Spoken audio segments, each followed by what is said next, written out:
ஆண்டவன் படைச்சான் எங்கிட்ட கொடுத்தான் அனுபவி ராஜான்னு அனுப்பி வச்சான் என்ன அனுபவி ராஜான்னு அனுப்பி வச்சான் ஆண்டவன் படைச்சான் எங்கிட்ட கொடுத்தான் அனுபவி ராஜான்னு அனுப்பி வச்சான் என்ன அனுபவி ராஜான்னு அனுப்பி வச்சான்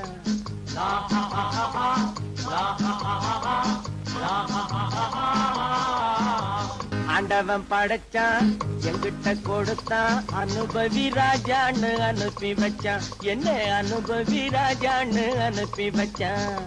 ஆண்டவன் படைச்சான் எங்கிட்ட கொடுத்தான் அனுபவி ராஜான்னு அனுப்பி வச்சான் என்ன அனுபவி ராஜான்னு அனுப்பி வச்சான்